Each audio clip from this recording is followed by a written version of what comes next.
Que el Señor les bendiga. Vamos a continuar con el estudio que hemos venido desarrollando en las últimas semanas con respecto a la doctrina de la iglesia. Se suponía que hoy era el último de la serie, pero pedí una semana más. Una de dos, o yo hablo mucho o hay mucho tema, ¿verdad? Entonces, prefiero pensar que es que hay mucho tema y no que yo hablo mucho. Entonces, hoy vamos a tener la tercera parte. La semana que viene es noche de alabanza y oración.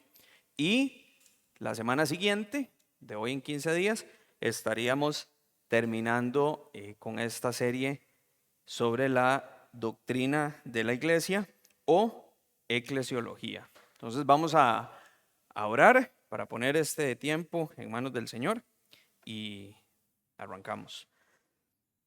Señor, te damos gracias una vez más por traernos a este lugar. Señor, te pedimos que tú guíes y dirijas este tiempo, que seas tú hablando a nuestro corazón, Señor, y que en lo que vamos a ver en esta noche podamos ver tu mano obrando a través del tiempo, Señor, y que podamos entender cuál era tu propósito para la iglesia y amar la iglesia que tú amas, Señor. En el nombre de Cristo Jesús pedimos que liberes nuestra mente de cualquier distracción en este momento para poder enfocarnos en la enseñanza de tu palabra. En el nombre de Jesús, amén. Hasta hoy, en las 3 o 2 entregas anteriores más bien, hemos visto o hemos dado respuesta a 6 preguntas, ¿verdad? Inicialmente habíamos planteado alrededor de unas 10 preguntas. No sé si nos va a alcanzar para verlas todas, pero hasta ahora hemos respondido 6. Primero, ¿qué es la iglesia? Y dijimos que la iglesia es un grupo de personas comprados por la sangre de Cristo, llamados para vivir de manera diferente con respecto al mundo, proclamando y resguardando la verdad. Esta definición usted no la va a encontrar en ningún diccionario. Para entender esto hay que estudiar la Biblia, hay que ver lo que el Señor ha hecho con la iglesia y cómo la misma Biblia nos define la iglesia. En segundo lugar, vimos por qué estudiar eclesiología, por qué estudiar la doctrina de la iglesia. Y vimos 3 razones. Número 1, está en la Biblia, y si está en la Biblia es importante para Dios, debe serlo para nosotros. Número 2, es la obra actual de Dios en la tierra, es la manera en la que Él está trabajando. Y número 3, Jesús se identificó con ella y entregó su vida por ella.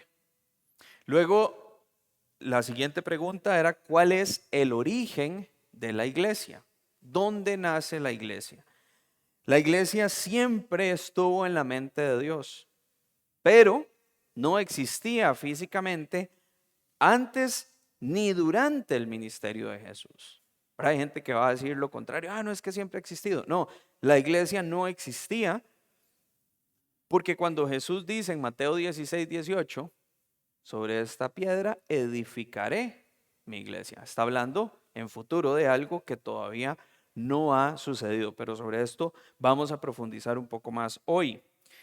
La cuarta pregunta que vimos: ¿suplanta la iglesia a Israel? Y vimos que no, ¿verdad? Dios tiene un plan para Israel como nación y tiene un plan para la iglesia. Es cierto que en el Nuevo Testamento hace referencia a un Israel espiritual, y esos son todos los creyentes que han puesto su fe en Cristo Jesús, pero esto no es base suficiente para decir: es que ahora la iglesia toma el lugar de Israel, porque hay profecías en Daniel, en Jeremías, en todos los profetas y en Apocalipsis que aplican para Israel, pero no para la iglesia, y que todavía no se han cumplido, ¿verdad? Entonces, son 2 grupos distintos con los cuales Dios está trabajando. En quinto lugar, que lo vimos la semana pasada, ¿con qué se compara la iglesia en el Nuevo Testamento? Vimos que se compara con la vid y los pámpanos. De hecho, me acabo de dar cuenta que tenía un error en mis notas. No es la vida, es la vid y los pámpanos. Y esto nos habla de dependencia, ¿verdad? Esa dependencia que tenemos que tener del Señor. Se compara con un cuerpo y esto nos habla de unidad con Cristo y unidad entre nosotros. Se compara con un edificio y esto nos habla de la misión y el propósito de la iglesia. Se compara con la novia, ¿verdad? Nos enseña sobre preparación y expectativa. Y si usted quiere entender más este concepto, puede ir a hablar con aquella pareja que está allá atrás, porque recientemente acaban de pasar por todo este proceso y ya vieron culminado el sábado, por cierto. Felicidades, muchachos. Entonces, creo que hablando con Kim y Lucho podemos entender un poquito más esta parte de esa preparación y esa expectativa que debemos tener. Y vimos también que se compara con un rebaño y nos habla del cuidado y del amor que Cristo tiene por nosotros como iglesia. Lo último que vimos la semana pasada es que la iglesia universal, la iglesia visible y la iglesia local. Vimos que la iglesia universal es la que está conformada por todos aquellos creyentes pasados, presentes y futuros que ponen su fe en Cristo y que a la vez esta se divide en dos grupos. La iglesia triunfante, que son todos los creyentes del pasado que ya han muerto y están en la presencia del Señor, ¿verdad? Triunfaron, obtuvieron lo que estaban esperando. Y la iglesia militante, que somos nosotros, los que seguimos acá dando esa pelea espiritual y pasando por esta vida. Y todavía estamos en esa militancia, en ese luchar diariamente. Y vimos con respecto a la iglesia visible que son todas aquellas personas que profesan seguir a Jesús. Recordemos que profesar no quiere decir seguir en realidad.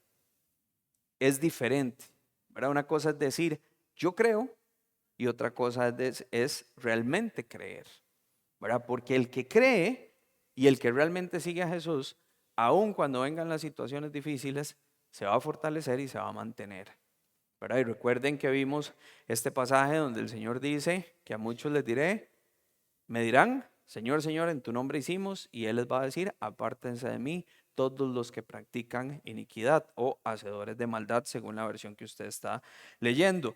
Sobre la iglesia visible, vimos que no todo miembro de una iglesia es un verdadero creyente y no todo el que sirve en una iglesia es un verdadero creyente, ¿verdad? Entonces constantemente tenemos que estar revisando nuestra vida, pidiéndole al Señor que nos muestre dónde estamos, cómo estamos, pero no creer porque alguien está acá sentado o que está sirviendo es un verdadero creyente. Y con respecto a la iglesia local, es similar a la iglesia visible, pero vimos que está conformada por creyentes que se reúnen o personas que profesan creer, que se reúnen en un lugar en particular con cierta frecuencia. Por ejemplo, nosotros, Calvaricela, como dijimos, es una iglesia local.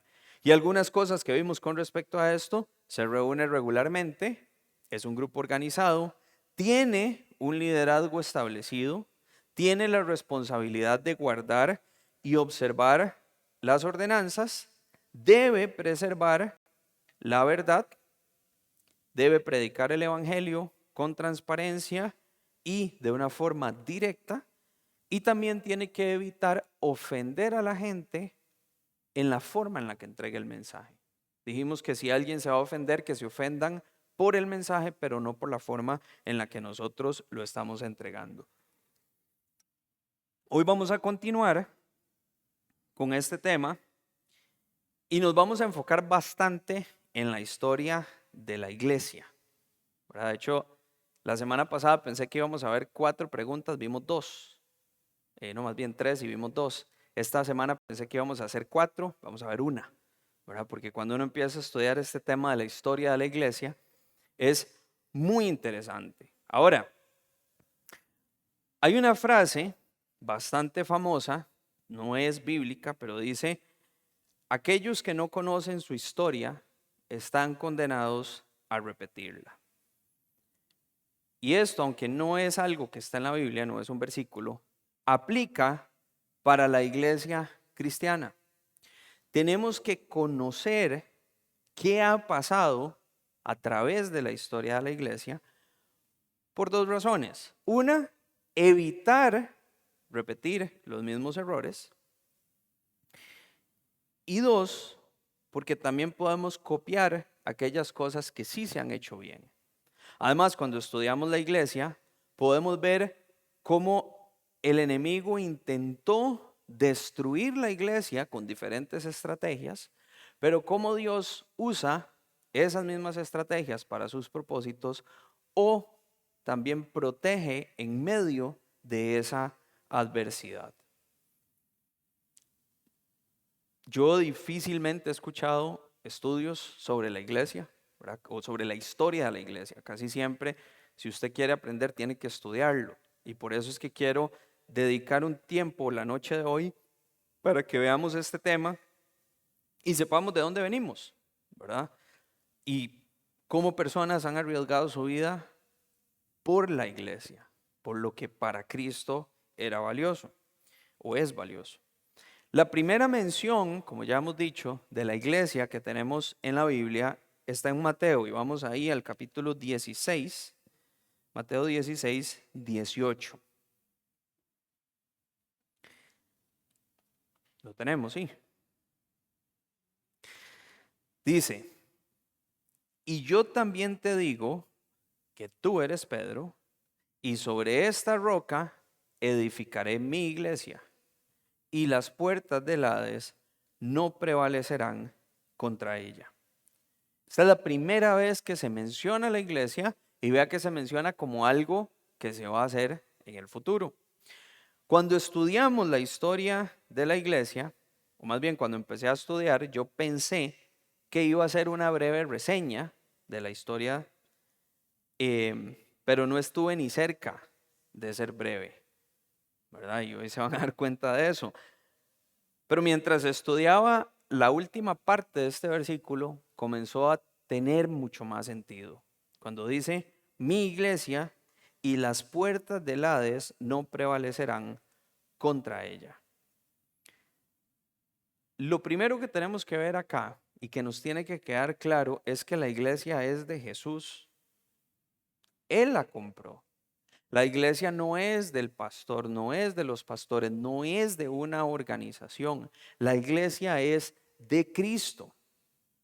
Y como la iglesia es de Cristo y Satanás odia todo lo que venga de Cristo o sea de Cristo, por supuesto, él va a intentar destruirla. Lo ha hecho desde el principio y lo va a seguir haciendo hoy. Y algo interesante que vamos a ver es que a medida que pasa el tiempo, Satanás va usando estrategias cada vez más sutiles que pasan desapercibidas para tratar de destruir la iglesia. Vamos a ver cómo a través de diferentes eventos podemos relacionar cosas que sucedieron en la historia de la iglesia con los intentos de Satanás para destruirla, a veces desde afuera, trayendo persecución o algunas otras situaciones, pero otras veces desde adentro, de la misma iglesia. Y esas son a veces las más difíciles de detectar. Pero en medio de todo esto vamos a ver cómo Dios siempre cuidó aquello que Él vino a rescatar. Yo estoy seguro que cuando Jesús dijo que las puertas del Hades no iban a prevalecer contra la iglesia, Él no se refería en sí mismo o no se refería al infierno en sí, sino a todas esas estrategias que Satanás iba a usar para intentar destruir la iglesia. Eso es lo que él tenía en mente, pero además él tenía en mente cada uno de los eventos que vamos a estar viendo hoy. Y en muchos casos, para los creyentes que atravesaron por estas cosas, estas palabras tenían que ser reconfortantes. Cuando ellos escuchaban o recordaban a Jesús decir, las puertas del Hades no van a prevalecer contra la iglesia a pesar de lo que usted está pasando en este momento. Tenía que ser reconfortante saber que la iglesia iba a vencer siempre. Y mientras vemos la historia de la iglesia, yo quiero invitarlo a que usted tenga esto en mente. Cristo va a cuidar de su iglesia siempre. Ahora, también eso es una advertencia. Cristo va a cuidar de su iglesia aún de mí. Y póngase cada uno de ustedes ahí. Y si Dios me tiene que sacar a mí, o lo tiene que sacar a usted, por el bien de la iglesia, Él lo va a hacer. Entonces tenemos que estar siempre muy alertas a esta situación. Ahora sí, vamos a conocer la historia de la iglesia, o por lo menos una parte de ella. Cuando Jesús dice estas palabras en Mateo 16, 18, como ya hemos dicho, la iglesia todavía no existía. Jesús aquí lo que estaba haciendo era trabajando con sus discípulos, enseñándoles, preparándolos para el ministerio que iban a tener que enfrentar más adelante. A veces los pastores, cuando son nuevos, y lo digo porque me ha tocado ver a un montón, mi papá es pastor desde que yo nací, entonces muchos de sus amigos han sido pastores, y pastores nuevos llegan a pedirle consejo, ¿verdad? Y se imaginan que van a llegar, van a abrir, van a poner el rótulo y la iglesia se les va a llenar. Y que la gente siempre los va a amar, va a estar ahí a la par de ellos, los va a querer, los va a abrazar. Y cuando se dan cuenta de que es una vida muy sola, ¿verdad? Empiezan como, ¿qué pasó aquí? Bueno, yo creo que Jesús les dio a ellos el ejemplo cuando todos se dispersaron y lo dejaron solo. Entonces, más adelante, cuando los discípulos enfrentaron cosas, probablemente ellos dijeron, mira aquello que nosotros hicimos. Así lo sintió Jesús, ¿verdad? Entonces, durante este tiempo, Él estaba enseñándoles. Durante el ministerio de Jesús, mucha gente le seguía, pero la gente iba y venía. La inmensa mayoría estaba cerca de Jesús por los milagros que Jesús hacía, pero no realmente por lo que Jesús enseñaba. Cuando Jesús les dice en Juan 6, 53 y 54, que el que no come su carne y no bebe la sangre del Hijo del Hombre, es decir, de él mismo, no tenía vida, y que el que comía su carne y bebía su sangre tenía vida eterna, que él los iba a resucitar en el día postrero. ¿Qué hicieron la mayoría? Dice en Juan 6, 66, que muchos de sus discípulos volvieron atrás y ya no andaban con él. Lo mismo pasa hoy, ¿verdad? Mientras en la iglesia me hablen del amor de Dios, me hablen de la protección de Dios, me hablen del cuidado que Dios tiene por mí, esto está lleno. Pero en el momento que empiezan a ser llamados al arrepentimiento, a vivir de manera distinta, cuando nos dicen que vamos a sufrir por Cristo, se vacía la iglesia, ¿verdad? Por eso también tenemos que tener mucho cuidado cómo presentamos el mensaje del Evangelio. Porque a veces enfocamos el mensaje del Evangelio más en el amor de Dios que en una vida en santidad y en el arrepentimiento. Entonces la gente viene a Cristo porque me aman y estoy buscando que me amen. Pero cuando se dan cuenta todo lo que conlleva verdaderamente seguir a Cristo, eso a mí no me lo pusieron en el anuncio donde me vendieron esto, ¿verdad? Entonces ahí también tenemos que tener mucho cuidado. Luego de la resurrección, Jesús pasa algún tiempo con sus 12 discípulos. Sabemos que en alguna ocasión se aparece a más de 500 hermanos, según dice 1 Corintios 15, 6. Pero cuando estudiamos el final de los evangelios, nunca vemos que se haga mención a la iglesia reunida o a la iglesia funcionando. La primera vez que vemos la iglesia reunida es en Hechos, capítulo 1, si quieren vamos allá, versículos 13 al 15.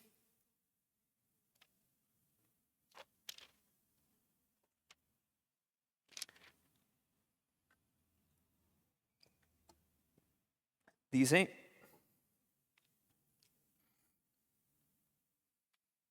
y entrados, esto es después de que Jesús asciende, subieron al aposento alto donde moraban Pedro y Jacobo, Juan, Andrés, Felipe, Tomás, Bartolomé, Mateo, Jacobo, hijo de Alfeo, Simón el celote y Juan, hermano de Jacobo, los 11 discípulos que quedaban.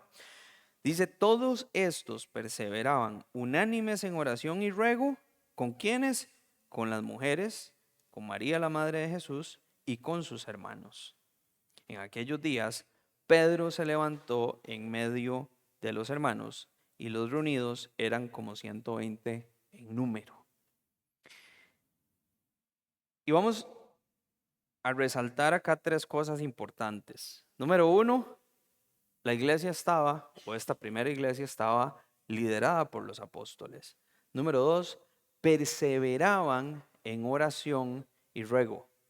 Y número tres, eran un grupo de apenas 120 personas. Ahora digo apenas, porque aunque 120 es un número bastante grande, cuando lo comparamos con la gente que seguía a Jesús en las dos ocasiones que se nos dice que él alimentó, y sabemos que fue mucho más, pero en una dice que eran 5,000 y 4,000, ¿verdad? Sin contar mujeres y niños en la de 5,000. Pero digamos que de 9,000 personas que siguió a Jesús en estas dos ocasiones, menos del 1.5%, es más, menos del 1.4% se quedó en esa primera iglesia. Si usted tiene un llamado a servir y su ministerio no está creciendo en número, no se desanime. Porque si alguien pudo haberse desanimado eran los discípulos. Mira, eran 9,000 y dice que aquí habían apenas como 120. Los discípulos regresan a Jerusalén luego de la ascensión de Jesús y tienen que esperar la venida del Espíritu Santo. Mientras esperan, dice que ellos permanecían unánimes en oración. Ahora un comentarista decía que probablemente ellos dijeron, listo, vamos a Jerusalén y el Espíritu Santo va a llegar. ¿Sabe cuántos días pasaron? 10. A veces no nos gusta esperar ni 20 minutos en el banco. Ellos tuvieron que esperar, por eso yo no voy al banco. Ellos tuvieron que, bueno, y porque no tengo plata, pero principalmente por esperar. Ellos tuvieron que esperar 10 días para que llegara el Espíritu Santo. Y esto nos lleva a Hechos capítulo 2, la cual es quizá una de las fechas más trascendentales para la iglesia. Versículos 1 al 4. Cuando llegó el día de Pentecostés, estaban todos unánimes juntos, y de repente vino del cielo un estruendo como de un viento recio que soplaba, el cual llenó toda la casa donde estaban sentados. Y se les aparecieron lenguas repartidas como de fuego, asentándose sobre cada uno de ellos, y fueron todos llenos del Espíritu Santo, y comenzaron a hablar en otras lenguas, según el Espíritu les daba que hablasen. Lo que Jesús les había prometido finalmente había llegado. Y ese mismo día, Pedro da este primer mensaje en Jerusalén y vamos al final, está todo el mensaje, si usted quiere lo puede leer en su casa, pero vamos al final del capítulo, al versículo 41. Dice, así que los que recibieron su palabra fueron bautizados y se añadieron aquel día como 3,000 personas. El sueño de cualquier pastor, ¿verdad? Que no haya estado en el ministerio. Yo creo que después de un tiempo de estar en el ministerio, no va a querer pasar de 120 a 3,000 en un par de horas. La iglesia creció exponencialmente. Ahora, durante los primeros años, la iglesia se mantiene en Jerusalén y estaba siendo perseguida, enfrentaba peligros a manos de los judíos, pero aún así la iglesia crecía. En estos primeros años pasan más o menos 4 años entre Hechos 1 y Hechos 8, y vamos a tener eventos importantes como cuando arrestan a Juan y a Pedro, cuando arrestan, o más bien la muerte de Esteban, ¿verdad? Y comienza la persecución de Pablo contra la iglesia, que era bastante intensa. Esta persecución de Pablo se va a extender por unos 3 años. Y durante este tiempo, la semilla del evangelio iba a comenzar a expandirse a otros lugares como Samaria y Damasco. En el año 34 después de Cristo, les hago un paréntesis, a mí me apasionan las fechas, entonces aquí va a haber un montón de fechas. Si a usted no le apasionan, téngame paciencia, ¿verdad? En el año 34 se va a dar la conversión de Pablo y esto va a marcar el comienzo de una nueva era para la iglesia. Los siguientes 14 años en el ministerio de la iglesia iba a estar principalmente enfocado a los judíos, liderado por Pedro, mientras Pablo iba a estar en Antioquía preparándose. Algunos gentiles iban a recibir el evangelio durante este tiempo también, pero el enfoque seguía siendo principalmente a los judíos. En el año 48 después de Cristo, Pablo comienza su primer viaje misionero. Y aquí es donde empieza la iglesia a expandirse a los gentiles con mucha más fuerza que antes. Pedro y los apóstoles se quedan en Jerusalén y Pablo va a ser el apóstol a los gentiles.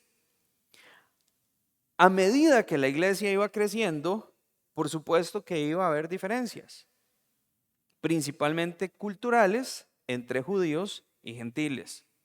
Y en este mismo año, 48 después de Cristo, se lleva a cabo lo que en algunas Biblias hay un subtítulo que dice el Concilio de Jerusalén. Y lo que sucedió en este concilio es que los defensores judíos o de las tradiciones judías y Pablo van a venir delante de los apóstoles, van a exponer los diferentes puntos de vista que tienen, principalmente con respecto a la circuncisión de los gentiles y al hecho de que los gentiles tenían que guardar la ley. Esas eran las dos posiciones. Los judíos o los defensores de la tradición judía decían, se tienen que circuncidar y tienen que guardar la ley para pertenecer a la iglesia. Y Pablo decía, no, no se tienen que circuncidar y no tienen que guardar la ley. El resultado de eso, de ese concilio, fueron noticias que provocaron gran gozo en la iglesia de Antioquía. Ahora, si usted quiere leerlo con más detalle, esto está en Hechos capítulo 15. Pero vea el versículo 28 y 29.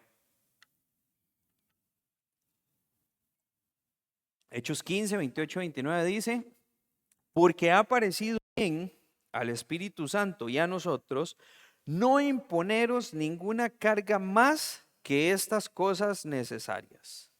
Uno, que os abstengáis de lo sacrificado a los ídolos, de sangre, de ahogado y de fornicación. De las cuales cosas, si os guardáis, haréis, pasadlo bien. Y aquí hay algo importante para nosotros. No hagamos el cristianismo más difícil de lo que debería ser. No hagamos el cristianismo más difícil de lo que debería ser. A veces pasamos más tiempo poniendo cargas sobre la gente y sobre nosotros mismos, y son cargas que Dios no las puso ahí. Son cargas que no están en la Biblia. A veces son convicciones personales y entonces se las impongo a la gente.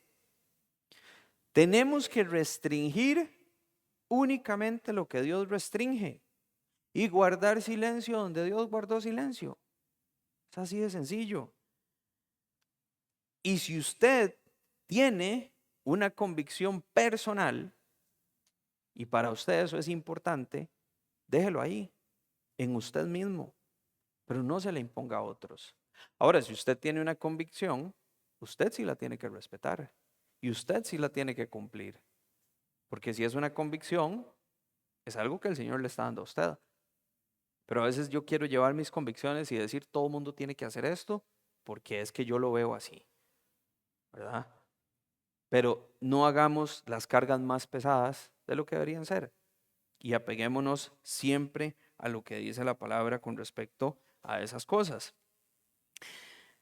Durante los siguientes 15 años, la iglesia va a continuar creciendo en Asia y parte de Europa. Y llegamos al año 64 después de Cristo.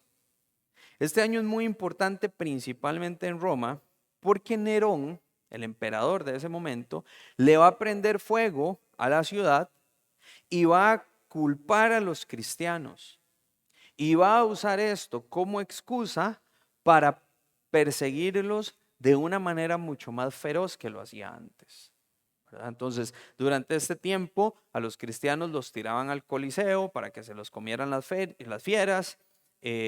Nerón los metía en palos vivos, en estacas, los ponía en su jardín, les prendía fuego y los usaba de antorcha, ¿verdad? Y ese tipo de cosas. Un año después, en el 65 después de Cristo, Pedro y Pablo van a ser ejecutados. Y cualquiera pensaría que esta persecución y el hecho de que los dos líderes más prominentes de la iglesia hasta este momento habían sido asesinados, que la iglesia se iba a debilitar. Pero no fue así. La iglesia continuó creciendo. Ahora, ¿se reunía en casas o se reunía en catacumbas? Y llegamos al año 230 después de Cristo. Y estamos en el 2024, nos falta un montón. En el año 230 se construyen las primeras iglesias públicas. Y según la historia, la primera iglesia que se construyó fue en una ciudad llamada Dura Europos, en el sudeste de Siria. Originalmente era una casa, la compran, la arreglan y la convierten en una iglesia. Es interesante porque esta ciudad quedó oculta bajo arena y los arqueólogos la descubren en la década de 1920. Y aquí se encuentran, en este edificio de esta primera iglesia, se encuentran 3 pinturas muy interesantes. Una era supuestamente Jesús cargando una oveja. ¿Sabe por qué? Ya le soplaron. Porque antes de que la cruz se hiciera famosa, es que yo no preparo esas notas, entonces no sé qué están poniendo ahí. Antes de que la cruz fuera famosa, los cristianos representaban a Jesús siempre como un pastor cargando una oveja. La otra pintura era Jesús y Pedro caminando sobre el agua. Y había otra de 3 mujeres que se presume eran las mujeres que llegaron al sepulcro, ¿verdad? Y algo interesante es que dice que cerca de esa pintura estaba escrito un nombre de una mujer, Salomé. Entonces, por eso se supone que eran esas 3 mujeres que estuvieron ahí. Además, se encontró una mesa que se cree era la que usaban para repartir la comunión en la iglesia y una piscina en el centro del salón, que es la que se usaba para bautizar a los que se convertían.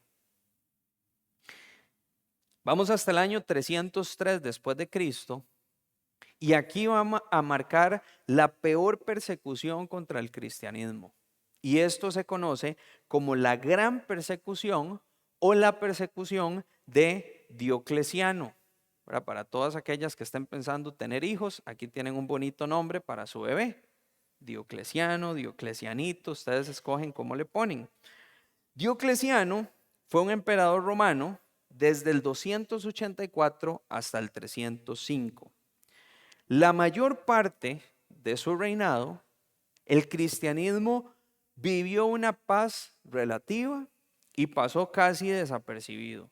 Inclusive se pensaba que la esposa de Diocleciano, que se llamaba Prisca, y la hija de él, que se llamaba Valeria, eran cristianas. Una de las razones por las que se cree que Diocleciano no quería matar cristianos es porque él conocía el poder del testimonio de los mártires. Él reconoció que matar cristianos parecía guiar a un fortalecimiento de la fe cristiana. Y es curioso, siempre que la iglesia estaba bajo persecución, crece, se fortalece. Y él eso lo tenía muy claro. Entonces, por mucho tiempo él decide no hacer nada y casi que los deja pasar. Pero en el 303, él comienza a perseguirlos y esta fue la persecución más sistemática y estratégica contra el cristianismo que se hubiera conocido, inclusive fue peor que la de Nerón. Se atacó a los líderes cristianos, se demolieron cuanto edificio encontraran que perteneciera a cristianos y buscó quemar todos los manuscritos de las escrituras, todo con la intención de eliminar y erradicar completamente el cristianismo. En el año 305, Diocleciano abdicó de su posición, renuncia a su posición y fue sucedido en el trono por Galerio. Y Galerio va a continuar su persecución contra los cristianos de una manera mucho más agresiva. Esta persecución va a llegar a su final en el 311. Pero a veces nosotros pasamos una prueba de un par de meses y estamos desesperados. ¿Usted se imagina lo que es vivir una persecución de 8 años? Constante, donde te matan en cualquier momento, destruyen todo lo que te pertenezca y te están persiguiendo. Y esto, yo siempre que leo estas cosas me pregunto, ¿yo aguantaré eso? O sea, yo como cristiano podré soportar como lo hicieron ellos. Ahora, la respuesta es, sí, claro, por supuesto. Tenemos a Cristo, pero ¿en serio lo resistiríamos? ¿Tenemos esa relación con el Señor tan profunda como para poder resistir eso? Esta persecución termina, como les decía, en el año 311, 5 días antes de la muerte de Galerio. A pesar de esta persecución, la iglesia prevaleció. ¿Por qué? Porque las puertas del Hades no iban a prevalecer contra ella. En el año 313, Constantino el Grande, quien llegó a ser el emperador después de Galerio, se cree que se convierte al cristianismo, y con respecto a esto hay diferentes posiciones. Algunos dicen que su conversión fue real, otros dicen que su conversión fue un cálculo político. Esta decisión finalmente lleva a que el cristianismo se convierta en la religión oficial del Imperio Romano en el 381 después de Cristo. Y esto lleva a la unificación del Estado y la iglesia. Ahora, si esto fue bueno o malo para el cristianismo, no es un tema que vamos a ver hoy. Lo que sí es cierto es que a Dios nada lo toma por sorpresa, y esto tampoco. Por un lado podemos decir que fue bueno porque la iglesia dejó de ser perseguida. Pero por otro lado, vamos a ver que la iglesia se politizó. Y aunque muchos piensan que esa sería la solución para nuestros problemas, la historia nos muestra que no es así. Porque la iglesia no tiene una misión política. La iglesia es espiritual, no es política. Nuestra misión no es gobernar el país. Nuestra misión es compartir el evangelio. Ahora, si hay un presidente cristiano, excelente, pero que no trate, o sea, que se dedique a gobernar y a vivir siguiendo el ejemplo de Cristo, no de hacer otras cosas.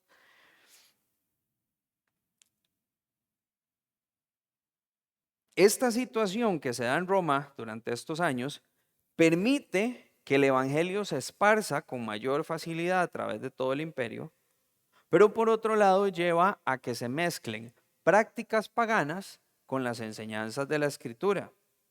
Y muchas de estas prácticas sobreviven hasta hoy. En el año 663, ya nos estamos acercando un poquito más a hoy, también es importante para la iglesia, porque en ese año se lleva a cabo algo que se conoce como el Sínodo de Whitby. Y en este sínodo se toma, un sínodo es simplemente una reunión de líderes religiosos, y se toma una posición oficial por los cristianos anglosajones y los cristianos romanos, que en ese momento eran los dos grupos más fuertes que había dentro de la iglesia. Y la decisión es con respecto a cuándo se iba a celebrar y conmemorar lo que hoy en día conocemos como Semana Santa. había dos posiciones distintas para calcular esta fecha, porque el calendario judío, que es el que marca la Pascua, era diferente al calendario que usaban los romanos. Como nota curiosa, hubo un año donde el rey de una región que se llamaba Northumbria, que estaba donde hoy en día se encuentra el noreste de Inglaterra. Este rey se llamaba, no sé, usted pronúncialo como quiera, porque yo intenté pronunciarlo y nunca lo saqué, pero digamos Oswy. Él había llegado al cristianismo bajo la influencia de monjes irlandeses. Y hubo un año donde él estaba celebrando el domingo de resurrección y su esposa, la reina, ese sí no lo voy a intentar pronunciar, se había convertido al cristianismo bajo la influencia romana, estaba observando la cuaresma y celebrando el domingo de Ramos. El mismo día, el mismo domingo. Entonces este rey dijo, esto no puede seguir así. Y fue precisamente cuando convoca a este sínodo y ahí se ponen de acuerdo en observar la Semana Santa como se sigue haciendo hasta hoy. No sé qué tanto lo facilitaron porque yo nunca pego cuándo es la Semana Santa, ¿verdad? A veces en abril, a veces en marzo, a veces es a mediados de marzo. Pero bueno, eso fue lo que ellos acordaron que se iba a hacer. Lo importante es que conmemoremos cuando el Señor muere y resucita. Luego, en el año 1054, la iglesia de Occidente, y aquí vamos a avanzar bastante en el tiempo, la iglesia de Occidente, que es o era la católica romana, y las iglesias del este, que eran las iglesias ortodoxas, se separan. Hasta ese año, la iglesia había sido una sola. Sin embargo, algunas diferencias doctrinales llevaron a esta separación, en lo que se conoce como el gran cisma o la gran separación. Ahora, esto es algo que había empezado mucho tiempo atrás, pero finalmente en el 54 se da esta separación y esta división fue tan grande que tanto el Papa de la Iglesia Romana como el patriarca de la Iglesia Ortodoxa, en ese tiempo la Iglesia en Constantinopla, se excomulgan mutuamente de la otra iglesia y se acusan el uno al otro de ser herejes. A ese punto llegó la división. Esto no sucede de la noche a la mañana. Lo que sucedió en 1054 era solamente el resultado de divisiones internas que llevaban más de 6 siglos de estarse fraguando dentro de la iglesia. Finalmente en el 54 hubo un desacuerdo total porque la iglesia de Occidente, la católica romana, decía que el Espíritu Santo provenía del Padre y del Hijo. Y la iglesia de Oriente decía que el Espíritu Santo provenía solo del Padre. Además, la iglesia de Oriente se rebela contra la autoridad papal impuesta por Roma y se separan. Y eso también es importante. Aquí fue por temas doctrinales, ¿verdad? Y bueno, y cuando hay temas doctrinales hay que resolverlos. Pero a veces, dentro de la iglesia, se pueden estar fraguando cosas, chismes, posiciones. Es que no me parece que la iglesia haga esto, no me parece que la iglesia haga aquello, que son cosas que al final no son doctrinales. Y comenzamos a prestar oído y comenzamos a tomar posiciones, ¿verdad? Es que a mí no me parece que estén enseñando los ancianos. Es que a mí me parece que el pastor debería venir con saco. Se me ha olvidado pasarle el recado que le mandaron. Tiene que venir con saco y corbata. Es que no me parece que pasen ahí al frente, ¿verdad? Cosas así. Es que el ministerio de niños debería funcionar diferente. Es que los jóvenes deberían reunirse. Y empezamos a tomar posiciones y a veces pensamos que esas cosas pasan desapercibidas, pero pueden llegar a dividir la iglesia por cosas que no tenían que dividirla. Ahora hay otro evento que no tiene que ver directamente con la iglesia, pero sí facilitó que las personas tuvieran acceso a la Biblia, porque hasta ahora la gente, como usted y como yo, que estamos ahí sentados, no tenían acceso a la Biblia. Pero, y había posiciones, como la que tenía la Iglesia Católica, que solo los sacerdotes y los clérigos podían tener acceso a las escrituras y que solo ellos podían entenderlas. Que de hecho son cosas que hay gente que hoy en día aún lo cree, ¿verdad?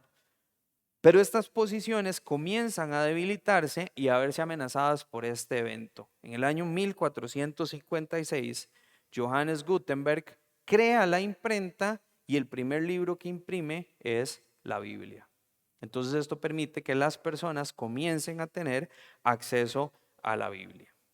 Ahora, el año 1517, esto me preocupa un poquito porque faltan como, no sé, como 500, 600 años y ya llevo 45 minutos. En el año 1517 es un año trascendental para la iglesia protestante y es la primera vez donde va a comenzar a usarse este término. Hasta este año, en Occidente, el dominio, entiéndase Europa, el dominio lo seguía teniendo la iglesia romana. Oriente ya se había ido, la parte de Asia se había ido con la iglesia ortodoxa. Occidente, el dominio lo seguía teniendo Roma. La gente, producto de lo que se enseñaba, tenía una noción de que Dios era un Dios distante, severo, siempre dispuesto a castigar el más mínimo error. Pero aparece un monje, ¿verdad? Martín Lutero. Tal vez usted ha escuchado este nombre. Martín Lutero nace en 1483 y en 1505, luego de que se gradúa de la universidad, comenzó a estudiar, o más bien, sí, él se gradúa y comienza a estudiar también la carrera de Derecho. Pero ese año Martín Lutero tuvo un accidente, lo golpeó un rayo y casi muere. Y se dio cuenta que él no estaba listo para enfrentarse con Dios. Si moría. Entonces, decide dejar de lado su carrera en Derecho y convertirse en monje. Y él se convierte en monje porque él decía, si alguien consiguió entrar al cielo siendo un monje, yo también quiero lograrlo. En 1510, Lutero viaja a Roma en una misión especial y aquí él va a tener su primera experiencia con la venta de indulgencias. La iglesia romana, yo no sé si usted sabía cómo nacieron. ¿Cuántos sabían cómo nacieron las indulgencias? Sin leer eso. ¿No sabían? Yo tampoco. La iglesia, por eso tuve que estudiar. La iglesia romana estaba en grandes problemas financieros. ¿Saben por cuál proyecto? Uno súper famoso, aún el día de hoy. La construcción de la Basílica de San Pedro, en el Vaticano. Se embarcaron en este proyecto enorme, se quedaron sin plata, tenían problemas y para conseguir dinero introducen la venta de indulgencias. Algo que por miles de años o varios siglos no se había practicado y de repente la iglesia viene y dice, ahora sí. Y con la venta de indulgencias introducen la idea de que el perdón de pecados se podía obtener solo de dos formas. Una, obrando o actuando de forma correcta, o sea, haciendo todo lo que dice la ley, siendo perfecto en mi caminar, o pagándole a la iglesia. Y otra cosa interesante, ¿verdad? Obviamente, ninguno de nosotros iba a cumplir la 1. Entonces, voy por la opción 2. Pero también la opción 2 les da un tiquete. Puedo ir a hacer lo que yo quiera y me compro la indulgencia. Y el que peca y reza, dicen algunos, pero si no se arrepiente, no sirve para nada. Ahora, Otra cosa interesante es que el precio de esas indulgencias no era fijo. El precio de la indulgencia se definía de acuerdo a los ingresos de quien compraba la indulgencia. Entonces, si usted era rico, ¿sabe qué pasaba? La indulgencia era más cara. Y si usted no era rico, la indulgencia era más barata. Y también se establece el precio de las indulgencias por el alma de los muertos. Nada de esto tiene fundamento bíblico. Pero entonces la gente decía, a ese muerto yo lo puedo sacar del purgatorio. Pago, ¿verdad? Para el año, esta fue la primera experiencia de Lutero con la venta de indulgencias. Para el año 1512, Lutero había conseguido su doctorado en teología, se había convertido en profesor universitario y pasó a ser uno de los personajes más reconocidos por otros teólogos. Pero había una pregunta que a él le seguía inquietando, y vean qué interesante. Dice, la pregunta era, ¿qué hacer para lograr la aceptación de Dios? Y entonces aquí tenemos que preguntarnos, ¿cómo un hombre que había dedicado parte de su vida a ser monje, había estudiado tanto las escrituras, había conseguido el respeto de otros teólogos, seguía sin saber si era aceptado o no era aceptado por Dios? Ahora, la respuesta nosotros la sabemos. Creo que cualquiera de nosotros puede responder eso.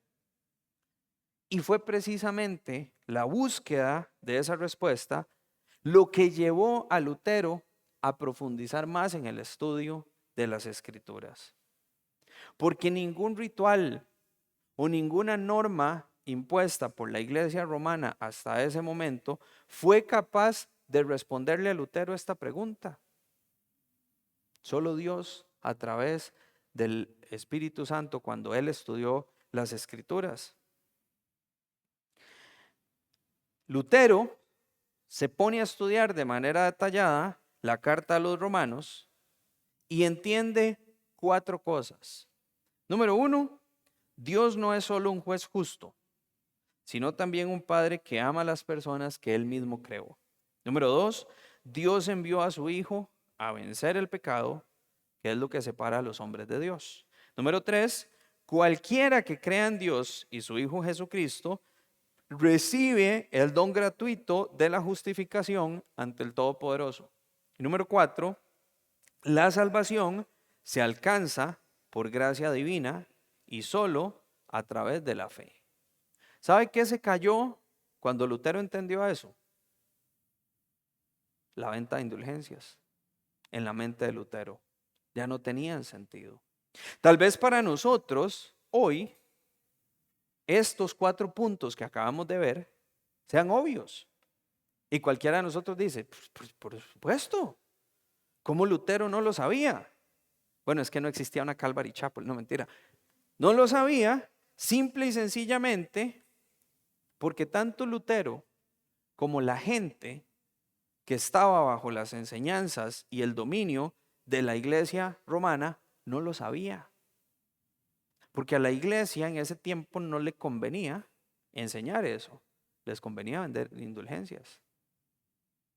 Por eso es importantísimo que busquemos una iglesia donde se enseñe la palabra de Dios, donde nos enseñen a estudiar la palabra de Dios, donde se predique esto que está aquí.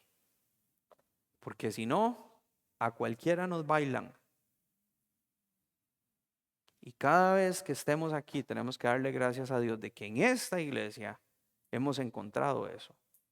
Un lugar donde se pare quien se pare aquí, va a enseñar lo que dice la palabra de Dios. Porque ¿sabe qué va a pasar si no lo hace?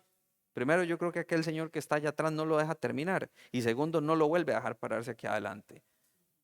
Entonces, ahora, lamentablemente, esas iglesias no son todas. Hay iglesias donde hoy en día la palabra ni siquiera se abre.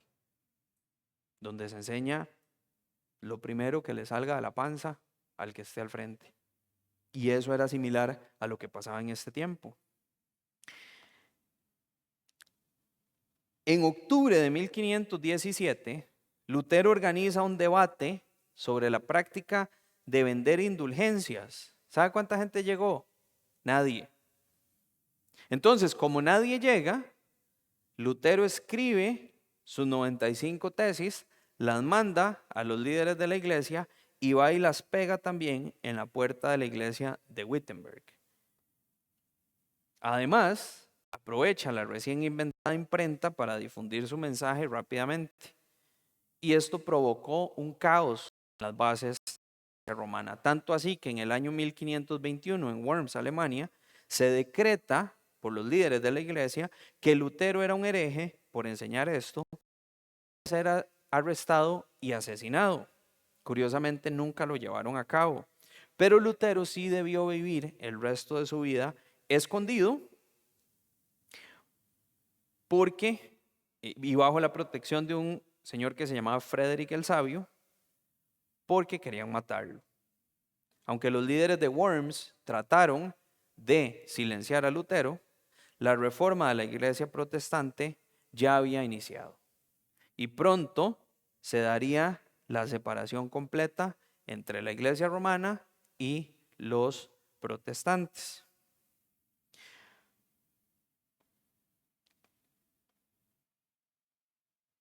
Ahora, me estoy brincando una parte por temas de tiempo. Si usted quiere saber qué decían las 95 tesis, búsquelas o yo le puedo pasar este resumen.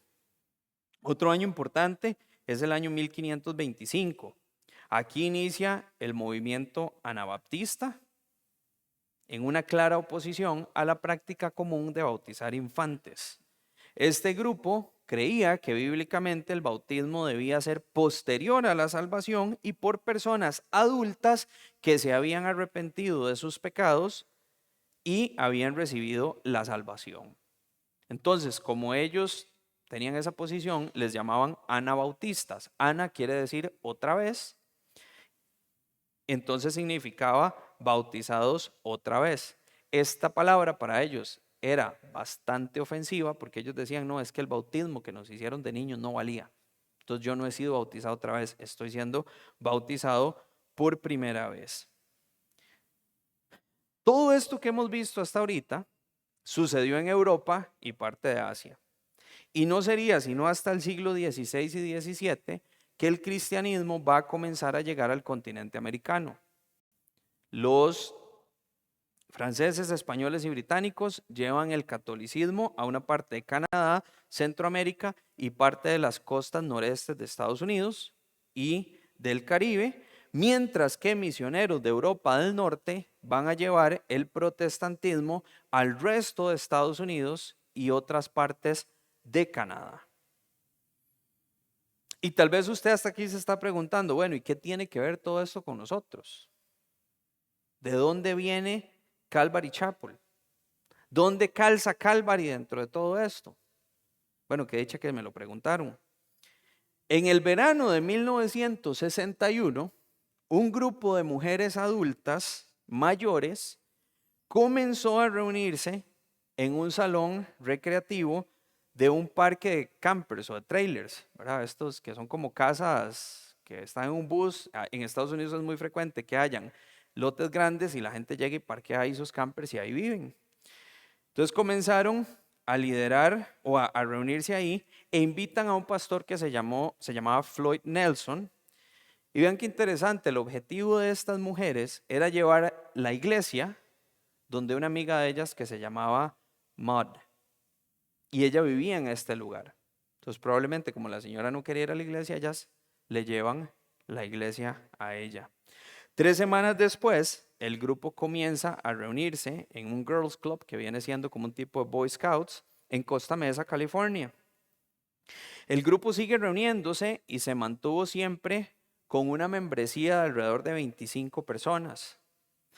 En octubre del 65, el pastor Nelson invita a un hombre que por lo menos el nombre para nosotros no es nada desconocido, al pastor Chuck Smith, a predicar en esta iglesia. Y un mes después, el 18 de noviembre del 65, la congregación vota para que Chuck Smith se convierta en el pastor asistente de la iglesia. El 5 de diciembre, y ahí está el pastor Chuck Smith joven, el 5 de diciembre de ese mismo año, el pastor Chuck Smith da su primer mensaje en la iglesia. Y la dinámica era muy, ya como pastor oficial, ¿verdad? La dinámica era muy interesante. Durante la semana la gente se iba, leía 10 capítulos y el mensaje del domingo en la mañana era sobre algún tema de esos 10 capítulos. En la tarde se reunían para un estudio bíblico y estudiaban verso a verso. El 9 de diciembre de 1965, en una reunión de finanzas con la junta de la iglesia, el pastor Chuck Smith dijo esta frase: ¿por qué no nos preocupamos por el ámbito espiritual de la iglesia? Ustedes saben, cuando Dios guía, Él provee. Y quería mencionar esto porque no es un detalle menor. Si usted ha estado en Calvary Chapel por algún tiempo o ha interactuado con otros pastores de Calvary, tiene que haber escuchado la primera parte de esta frase. No una, un montón. Para muchos de estos pastores esta frase es casi que su lema, ¿verdad? Pero digo que he escuchado la segunda y no la primera parte. ¿Sabe por qué? Porque la primera parte no la dicen, la hacen. Se preocupan realmente por el bienestar espiritual de nosotros. Casi un año después de su llegada a Calvary Chapel, Costa Mesa, Chuck Smith se convierte en el pastor principal de la iglesia el 14 de septiembre de 1966. Para el 67, la iglesia estaba creciendo y en octubre se vieron en la necesidad de hacer 2 servicios en la mañana. Finalmente venden el edificio donde se habían reunido por 5 años, lo habían comprado en abril del 62 y buscan comprar una propiedad más grande. Hasta este momento, Calvary Chapel era una iglesia bastante conservadora y de clase media. Y este no es un dato menor por lo que vamos a ver a continuación. A finales de los 60 en Estados Unidos, el movimiento hippie había comenzado a tomar fuerza, principalmente entre jóvenes. ¿Y sabe cuál era el lema de los hippies? Paz, amor y libertad. En el verano del 67, Chuck Smith y su esposa Kay comenzaron a llevar el evangelio de Jesucristo a los hippies. Y el ministerio comienza a crecer rápidamente. Ellos realizaban bautismos en un lugar que se llamaba la Ensenada de los Piratas.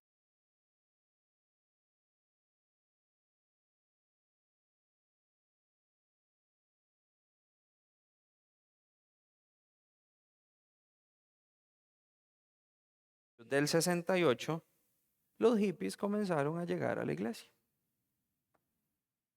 Y ya se pueden imaginar que toda la congregación conservadora y con dinero los recibió con los brazos abiertos y los abrazó.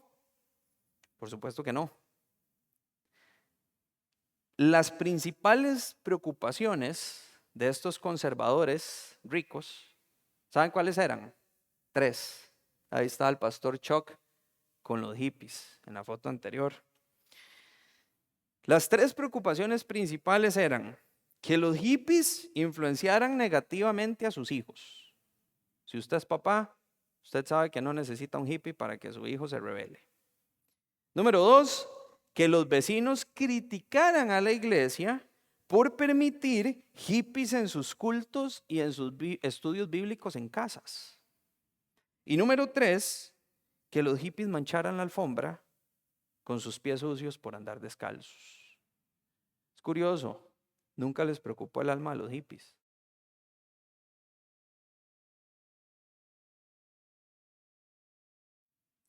Durante los siguientes 3 años, el movimiento iba a continuar creciendo y Calvary Chapel tuvo que moverse de un lugar a otro y agregar más servicios para enseñar la palabra de Dios a todos los que asistían. En 1971, esa es una foto de estos bautismos que hacían en la Ensenada de los Piratas. En el 71, Chuck Smith se encuentra una carpa vieja de un circo y la puso en la propiedad y comenzó a reunirse ahí la iglesia. Quién sabe, tal vez para los conservadores lo que pasaba ahí era un circo, ¿verdad? Aclaro, nada en contra de una persona conservadora que ame al Señor y el alma de los demás, pero a veces el enfoque está más en lo externo y ahí es donde hay que tener cuidado. Lo cierto es que esta iglesia pasó de 800 personas a 2000 personas. Cuando el pastor Chuck decidió ser obediente a lo que el Señor estaba poniendo en su corazón y llevar el evangelio a gente que nadie más o que muy pocos hubieran metido en una iglesia y en sus casas. A través de la historia de la iglesia podemos ver cómo el mismo ser humano, a veces por sus propias opiniones o arrogancia, ha sido utilizado para destruir la iglesia o intentar destruir la obra de Dios. Probablemente cuando Constantino se convirtió al cristianismo y posteriormente el cristianismo se convirtió en la religión oficial del Estado romano, muchos pensaron que esta era la salvación de la iglesia, que ahora sí iba a crecer, que todo el mundo iba a ser salvo. ¿Pero qué sucedió?